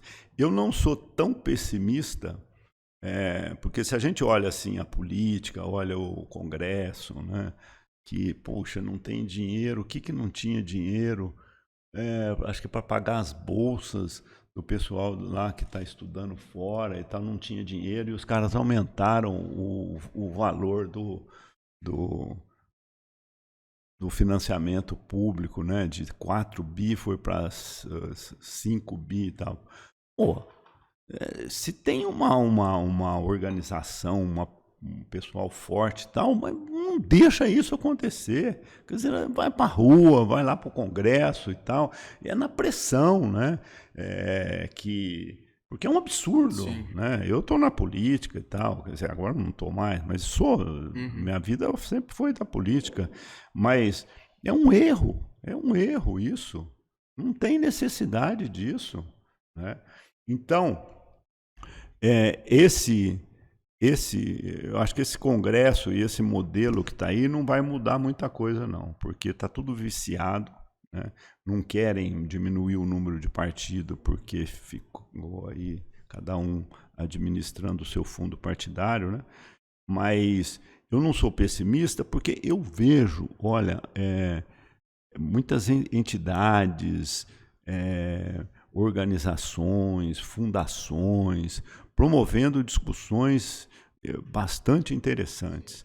Eu tive a oportunidade de ser convidado para participar. Tem a Fundação Lerma e a Fundação Brava, que é daquele grupo do Jorge Lerma lá, que é da Ambev, da Brava também, que é de lá e tal. Criaram uma fundação e tem o Todos pela Educação também. E eu até faço parte lá dessa Fundação Lerma. Não faço parte da fundação, eu sou convidado para discutir gestão pública, né? Legal. Eles se especializaram nisso. Fizeram em Yale uma reunião, fizeram em Oxford, e eu fui lá discutir junto, debater as alternativas. Então, por exemplo, você tem hoje essa reforma administrativa que está no Congresso, que é uma coisa interessante, para ter um Estado mais enxuto, mais eficiente, né? Mais produtivo, que tem uma série de amarras, né? Que prejudica isso e tal. Essa discussão saiu de lá, foi assim um debate, várias discussões, aí chama lá os deputados e tal, que era o relator, e vai construindo e tal. Então, se tiver oportunidade, né, assim, em cima, e os partidos se organizarem melhor e tal, e a gente ter lideranças mais abertas, né, que dê oportunidade para as ideias e os formuladores, nós temos bastante. Nós temos uma inteligência, um capital humano muito interessante. Só que está, né, tão disperso, não estão assim, discutindo. E eu acho que nesse momento o que está acontecendo nas redes sociais, essas coisas atrapalha assim um pouco, porque muita gente fica na bolha, né? Viciado nessas discussões. As pessoas boas se afastam. Se afastam. Porque não quer saber esse tipo de discussão. A verdade é essa. Eu saí de um grupo, por exemplo, um grupo nosso, de uma turma nossa, e começou uma discussão, mas tão assim... Superficial. Tão superficial. Eu falei, gente, mas não criamos esse grupo para isso, tal, vamos elevar um pouco a discussão. Tentei, me esforcei. Aí eu vi que não tinha, começaram a mandar contra a vacina, porque morreu gente, contra vacinar as crianças e tal. E eu falei, não. Aí eu saí do grupo. Chegou né? no limite. Saí, porque não dá para discutir essas coisas contra assim, as evidências, né, que a gente está vendo. Tal. Se tivesse assim, uma coisa mais profunda, né? Não, nós estamos falando de risco, de saúde, vida, né? De pessoas, de vida. Né? Então, eu respeito até quem queira, e tal, eu respeito. Agora, você ficar divulgando isso, né, trabalhar, eu acabei saindo. Acaba sendo um serviço mesmo. Deixa eu aproveitar um gancho. Você falou dessas fundações aí do Lehman, né, e uma outra. E a né? Brava, a Fundação São Brava. fundações de iniciativa privada. Iniciativa privada. Pelo que eu entendi que você me falou, me corrija se eu estiver errado. Essas fundações foram lá, tiveram iniciativa, convidaram, né, iniciativa pública, tal, pessoas representantes ali para poder participar, e isso está gerando uma reforma administrativa por causa disso. Isso. Contribuiu para isso. Sim, o que aconteceu? Bom, a fundação é isso, o pessoal tem muita grana, né? Ele tem uma fundação, bota recurso lá, até porque uma parte o imposto de renda, pagamento do imposto de renda e tal, e tem lá um grupo e seleciona lá os temas e tal. E eles selecionaram gestão pública. Quer dizer, como que a gente faz para melhorar a qualidade do serviço público, né? O que é. Dentro da gestão pública, uma das coisas que apareceram com clareza e tal é a questão de gestão de pessoas, né? Quer dizer, então, você ter no serviço público pessoas qualificadas, esses concursos, ter a capacidade de fazer uma seleção mais adequada, né? Você ter uma avaliação, ter a meritocracia também, né? Porque hoje não tem, quer dizer, as promoções é por tempo, quer dizer, poxa, então a pessoa chega, põe o paletó na cadeira, fica rodando, não trabalha, passou um ano, ele é promovido, quer dizer, então não tem um sistema de avaliação, né? Não trabalha com metas. Hoje, por exemplo, os modelos de concurso nem sempre está comprovado que nem sempre atrai as melhores pessoas, porque muitas vezes você vê aquele que faz concurso, ele só estuda para fazer concurso. Concurso, faz 10 até acaba passando, né? Mas dependendo da atividade que ele vai desenvolver, o concurso não consegue captar as habilidades necessárias, né, para isso, né? E hoje mudou muito, né? Porque às vezes a pessoa tem muito conhecimento, ele é um craque, mas ele não sabe, não tem habilidade para trabalhar em equipe, social, não tem habilidade social, né? Então maturidade emocional, sei lá, etc. Tem muita coisa. E a própria legislação nossa muito complicada, né? Para demitir hoje, você tem a instabilidade, né? Você não pode. Então, passou 3 anos, a pessoa se efetivou de vez e tem uma dificuldade enorme para demitir mesmo, se a pessoa não produz e tal, porque quem que perde com isso? É o cidadão, né? Então, dentro da gestão, surgiu a questão do pública, né? Do servidor, né? E eu trabalhei muito com servidor, tem muita gente boa, muita gente interessada, muita gente motivada. Eu vejo no tribunal que às vezes falta também a oportunidade, né? E dar gás, né, para as pessoas, né? Dar meta, pessoas que gostam disso, né? Mas você tem uma parte. Então, essa gestão de pessoas foi feito várias discussões com vários especialistas, inclusive com representantes dos sindicatos, de servidores e tal. O governo já tinha uma reforma administrativa para ser encaminhada através do secretário, mas não foi encaminhada. A partir do momento que começou a se discutir isso, integrou-se várias sugestões, né? E aí essa reforma administrativa foi encaminhada, né? Então, eu acho que é uma contribuição da sociedade civil, porque através da fundação é que houve essas discussões todas, e nós viajamos, inclusive, para outros países, onde lá teve um encontro e de vários cases, né, de outros países, o Chile mesmo, que fez uma mudança recente, né, outros países mais desenvolvidos aí, própria Inglaterra, que fizeram a apresentação desses modelos, né, que já foi feito e que já deu resultado, que é importante, né, a gente conhecer com certeza, isso. olha. Não precisa inventar a roda, né? Sim. Não, eu queria trazer porque essa é a importância da iniciativa privada, né, que aí estão engajados e se envolvendo com política. Criar uma fundação, trazer para discussão, convidar pessoas que estão envolvidas com a política. Por exemplo, ir para Oxford para buscar conhecimento e você vê, tá gerando uma reforma importante aí, tá incentivando, né, uma reforma que estava engavetada, pelo que eu entendi, e voltou em discussão. Então, importante eu até perguntei, como engajar as pessoas, por exemplo, já é uma forma. Então, a iniciativa privada acho que deveria se envolver mais e ter mais fundações para que de forma melhor também, né? Porque olha, você sabe que envolvido sempre teve, né? Eu nem sabia disso. O que eu percebo é que como os partidos políticos não estão conseguindo, né, até porque proliferou demais e tal, promover, né, esses congressos, né, porque os partidos antigamente tinham congresso, né, que você fazia para discutir temas, ficava lá 3, 4 dias, depois saía lá um documento, uma carta. Tem mais isso. Na falta disso, o que está acontecendo? A sociedade civil está se organizando de várias formas e produzindo conhecimento e tal. O que precisa é ter liderança agora para colocar isso na prática, né?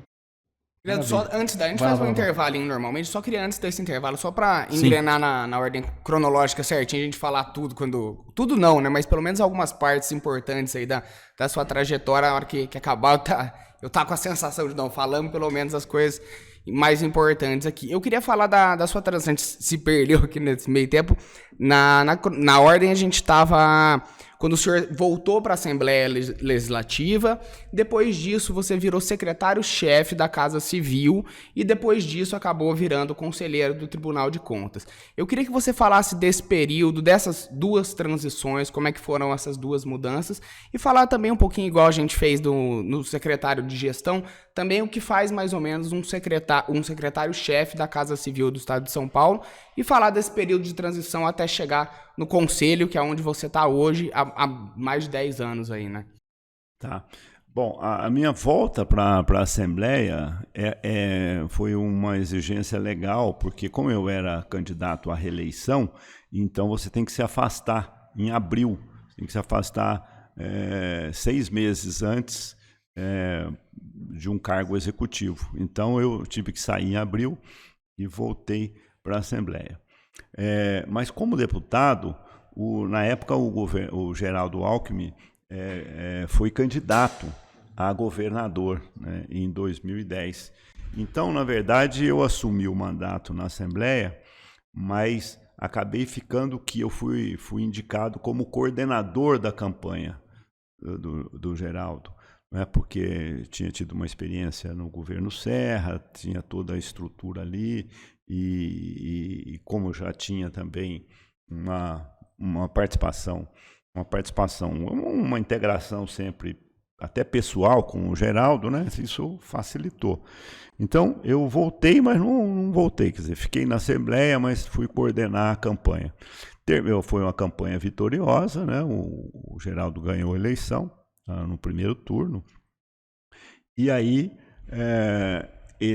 fui um dos primeiros a ser nomeado da Casa Civil, que a Casa Civil naquela época era uma Casa Civil marruda, porque ela cuidava de toda a política, a parte política, a relação com a Assembleia, a relação com o governo federal, a relação com a sociedade, e assessora o governador em todos os despachos, os documentos que o governador assina, passa tudo pela Casa Civil. Quer dizer, os decretos, normas, enfim.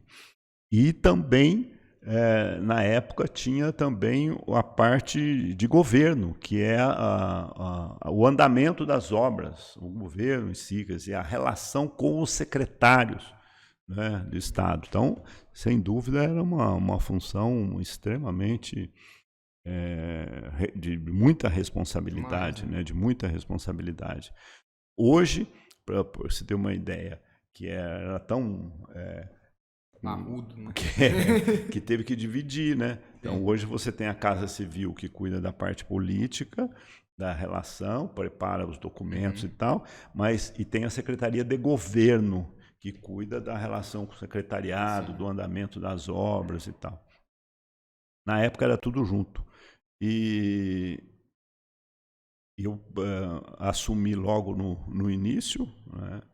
E fiz além da coordenação do andamento de obras, essa coordenação da política, com a Assembleia, né? Relação com a Assembleia, relação com a sociedade civil. Então, a Casa Civil tem mais essa...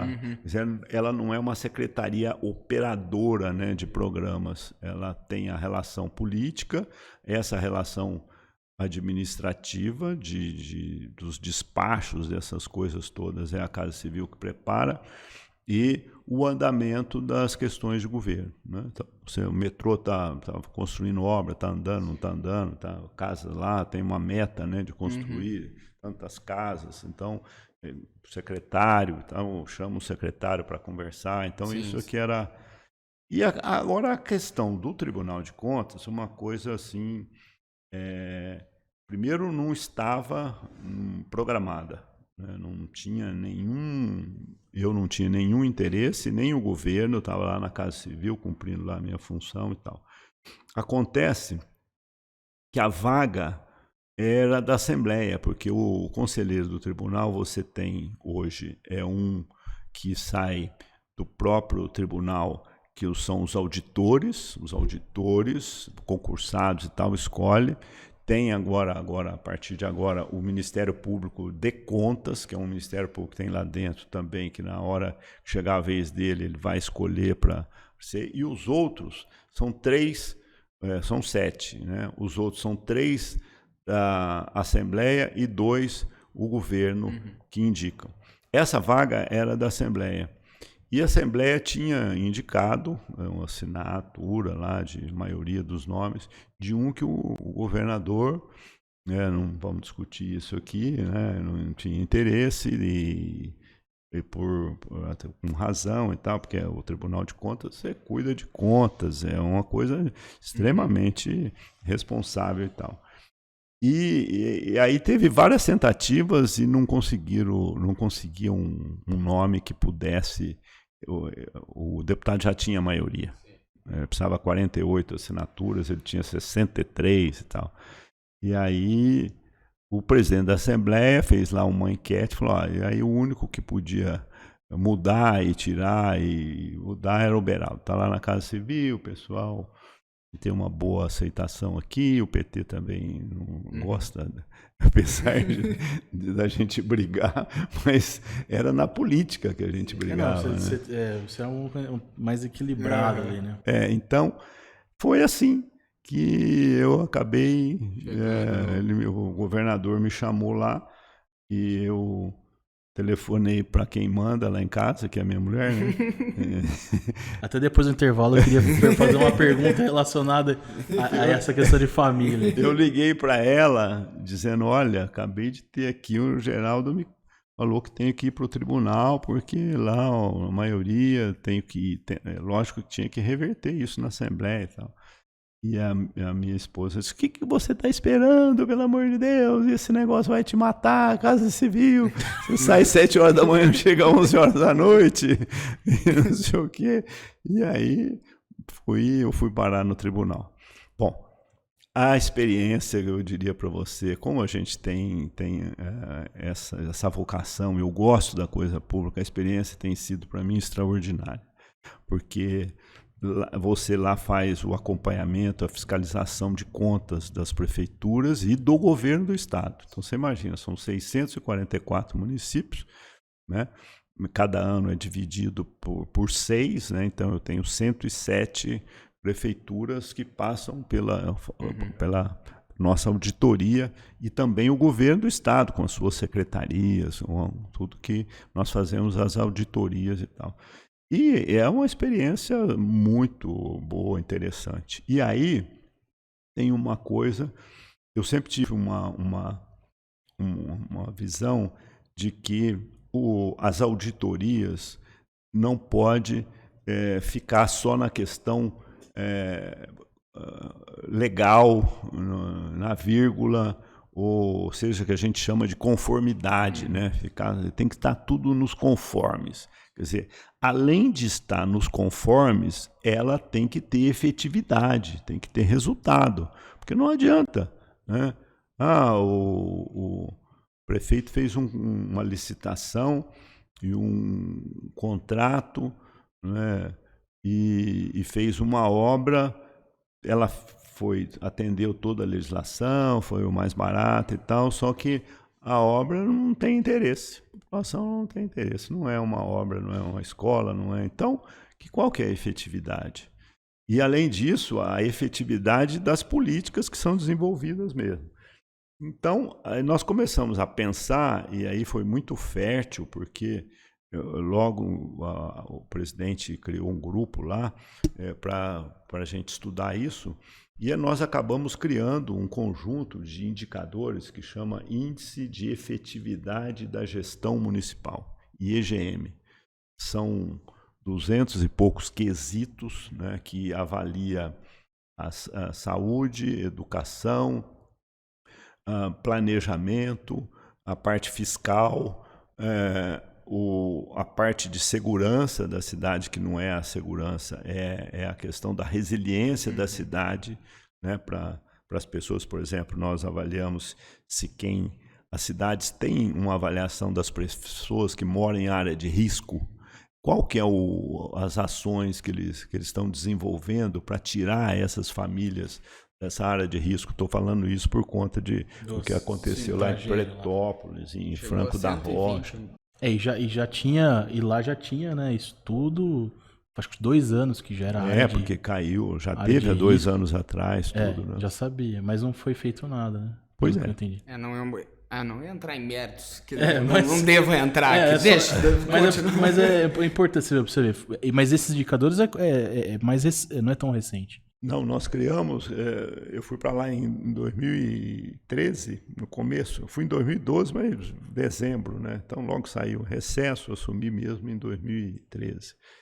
2014 nós já fizemos o primeiro, né? que na verdade não foi em 2014, foi em 2015, com base nos dados de 2014. Né? Mas foi um ensaio preliminar. Nós fizemos tudo por declaração, eram declaratórios, né? Então, até que a coisa veio bem. Mas depois, a partir do 2º ano, nós fizemos a chamada validação. Quer dizer, a administração declara e nós vamos verificar se o que se declarou, não dá para fazer todos os quesitos, mas principalmente os quesitos pontuados, aquele que leva a ponto, porque tem uma classificação, a gente classifica o município. O A, por exemplo, é muito efetivo, B+, B, C+, e C. Então, C é a gente pôs o nome até bonito, em fase de adequação, né? Mas na verdade é péssimo, né? Na verdade, só para não se sentir mal ali. E nós temos trabalhado esses indicadores e estamos aperfeiçoando cada vez mais. Isso está promovendo uma mudança, né? Até de comportamento mesmo dos auditores e tal. Por exemplo, os contratos, a gente ficava muito em analisar os contratos, só a parte licitou, teve concorrência, foi feita pesquisa de preço e tal, tudo bem. Agora nós estamos fazendo a execução contratual. Então, por exemplo, contratou um asfalto, então tem engenheiros do tribunal que vai lá verificar se o asfalto foi feito, se foi feito de acordo com o que está no contrato e tal. Então, acho que é um avanço. Sem dúvida. E isso eu acho que é importante. Estamos cumprindo um papel importante, porque isso, sem dúvida, primeiro você qualifica, contribui para qualificar a política pública. E segundo, você estimula também a melhorar a gestão pública, né?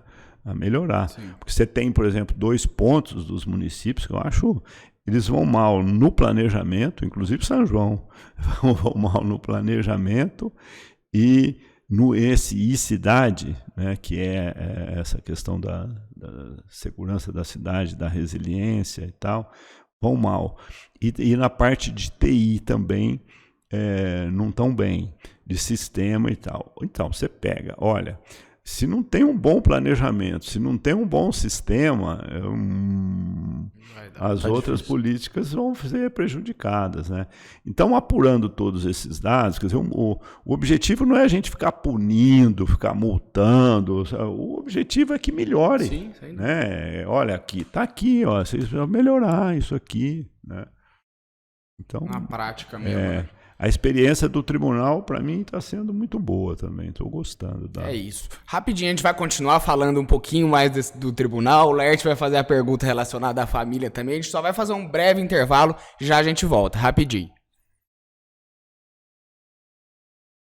Voltamos do nosso intervalo. Convidado de hoje, Sidney Beraldo. A gente falou já um pouquinho sobre toda essa trajetória política. Começou como vereador daqui da cidade de São João. Depois prefeito aqui de São João da Boa Vista, deputado estadual, secretário de gestão pública, presidiu a Assembleia Legislativa, secretário-chefe da Casa Civil. Bom, muita coisa, até que a gente chegou de fato como conselheiro do Tribunal de Contas. E agora, só para encerrar e a gente chegar na atualidade, nos dias de hoje, o Laerte fazer depois a perguntinha dele, eu queria falar do período, você começou como conselheiro lá, mas depois você chegou a presidir esse Tribunal de Contas e agora está como vice-presidente do tribunal.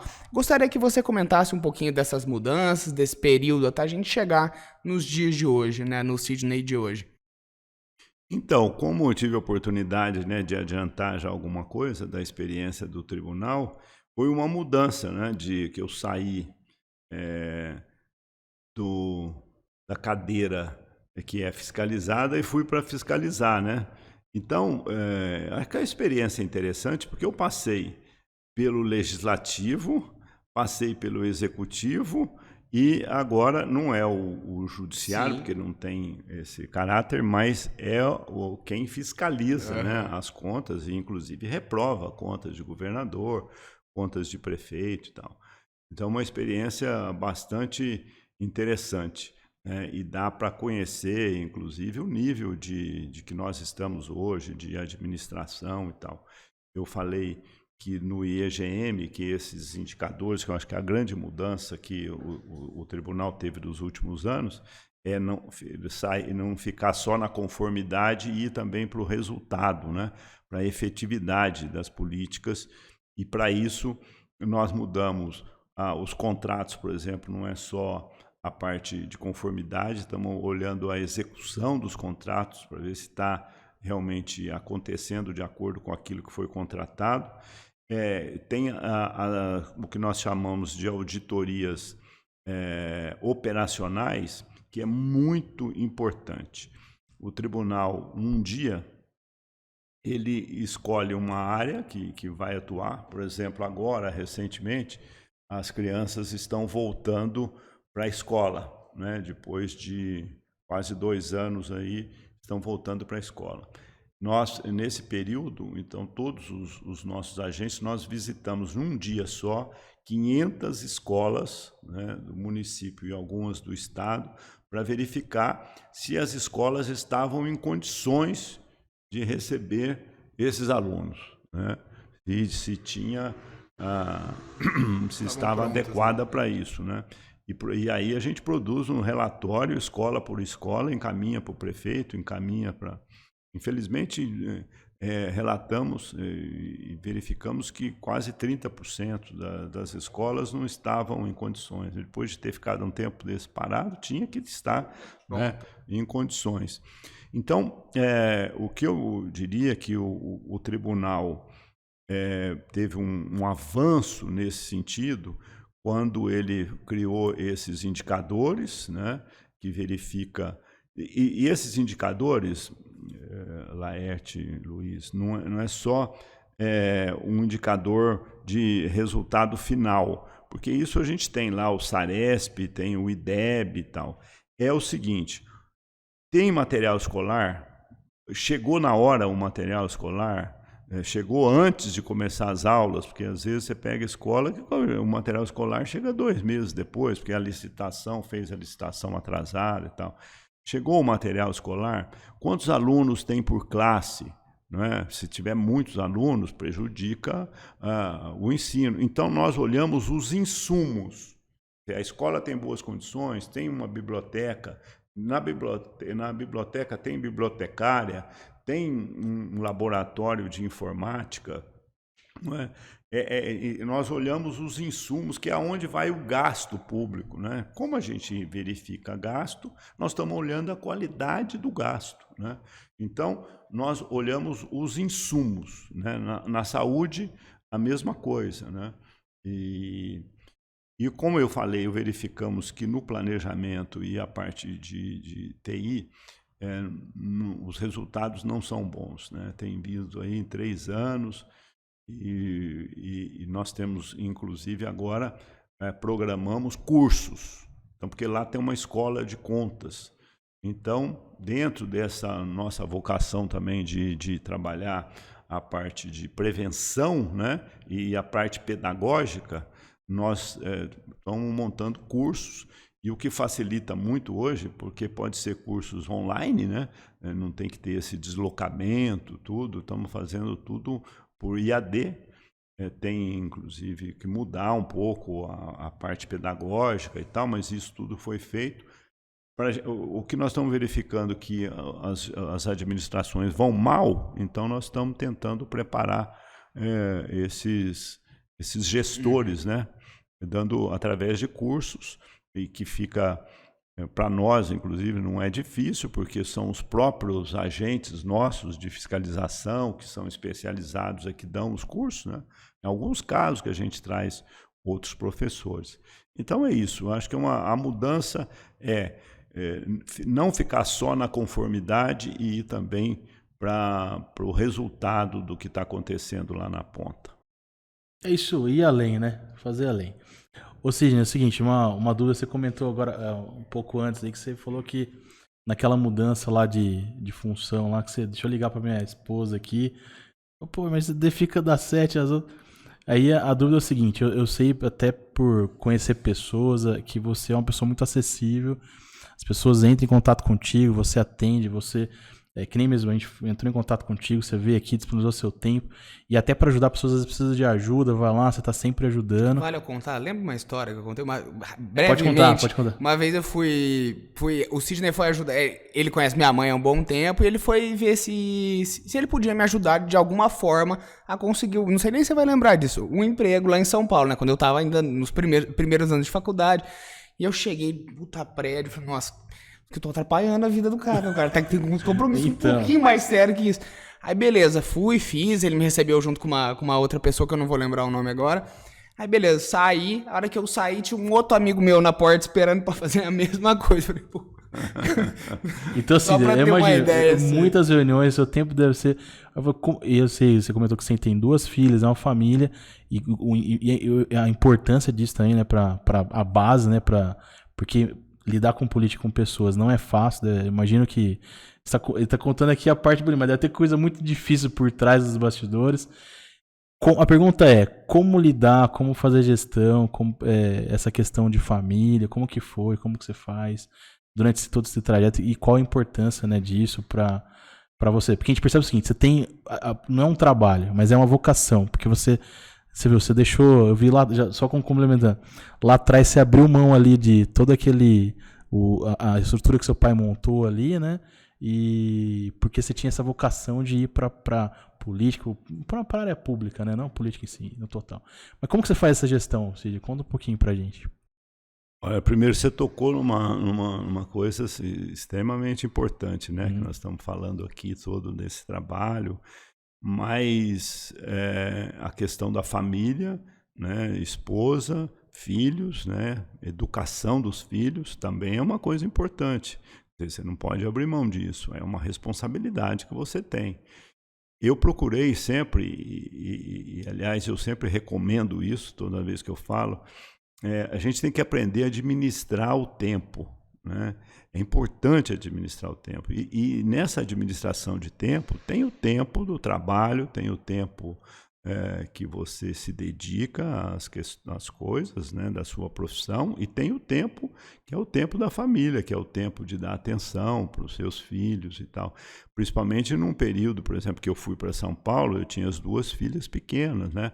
A Mila, minha esposa, ficou aqui com as 2 filhas. Mas sabe o que eu fazia? Eu tinha um tempo que eu vinha para o gabinete, né? Eu saía do plenário e tal, ia para o gabinete, porque era a hora que elas estavam fazendo a lição de casa e eu não sei, vocês não vão lembrar disso, mas ela mandava por fax, sabe o que é fax? Mandava por fax as perguntas, as coisas lá que elas queriam saber e tal. E a gente tinha uma relação ali por fax. A outra coisa é aproveitar bem o tempo. Quando você está presente, você está em casa, você está com a sua família, você está com seus filhos, dá atenção, né, para eles. Eu sempre preservava o domingo, né, evitava. É lógico que às vezes tinha um evento lá, então você tinha que ir e tal, mas eu evitava disso.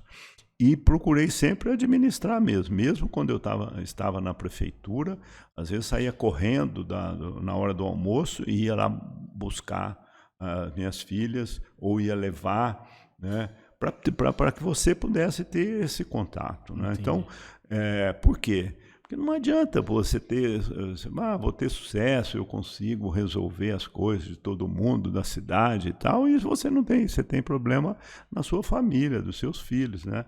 É uma responsabilidade também, né? Principalmente no meu caso, de filhas. Então, eu procurei sempre administrar o tempo sem deixar de valorizar o tempo com a família, né? Não só com esposa, filho, mas meus pais, minha mãe, né? Minha mãe, que faleceu recentemente, todo sábado eu tinha uma coisa, ela sabia, todo sábado à tarde, o café. Eu passava na padaria, comprava as coisas, e a gente ia tomar um café, e ela aproveitava e chamava as amigas dela lá para tomar um café e tal. Inclusive tinha pessoas que sabiam que 4 horas da tarde eu estava na casa da minha mãe, ela morava no prédio, então quando eu descia, tinha gente ali esperando, que eu sabia. Olha, o pessoal falava, olha, 4 horas ele vai na casa. Você quer achar o sítio, você fica ali, cara.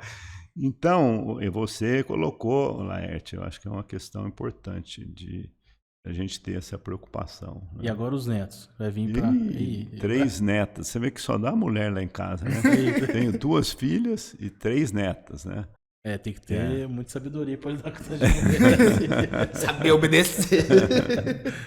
Por hoje deu, encerramos nossa conversa aqui. Sidney, depois eu passo pro Laerte, ele também faz os agradecimentos. Queria te agradecer pela conversa, pelo papo, pelo aprendizado mesmo que a gente tem. Uma coisa que o Laerte te gosta muito de frisar, que os primeiros beneficiados do podcast somos nós mesmos. Então, muito obrigado por essa aula, no geral. Algumas entrevistas eu também gosto de frisar que amacia o meu lado jornalístico, assim, eu tenho um prazer um pouco maior, assim, então saiba que essa foi uma delas que eu vou levar com carinho aí pro resto da minha vida mesmo. Te agradeço muito por tudo aqui e por tudo que fez também pela nossa sociedade de uma maneira geral. Eu também quero agradecer, Sidney, e sugerir que você, eu sei que você, não sei qual que é o teu plano pro futuro mas professor aí de política, para quem tá agora, ensinar, falar, vamos chamar a população, fazer ali um congresso ali com as pessoas para ouvir. Então, eu acredito que você tem muito a contribuir para a nossa sociedade. Tá fazendo um trabalho, assim, fantástico. Um pouquinho que a gente ouviu do Tribunal de Contas aí, né? De fiscalizar, mas não fiscalizar para cobrar a multa que você falou, mas para poder incentivar as pessoas a mudarem. E o mais legal que eu achei fantástico é que, assim, vocês estão ali analisando, cobrando, mas também dando as ferramentas para poder mudar e melhorar. Que é a escola. Poxa, é uma auditoria assim, é muito completa, né? Você vem aí com informação, com recurso para poder mudar. Então, eu acho que a gente precisa de mais disso, de pessoas assim que façam realmente a diferença. E você tem uma história aí que, poxa, tem nem que falar.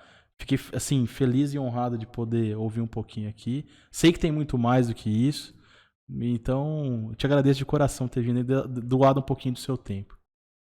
Imagina, é o contrário, eu já disse isso no início e agora, depois, né, da experiência passada aqui com vocês, a qualidade das perguntas e da conversa que nós tivemos aqui, né?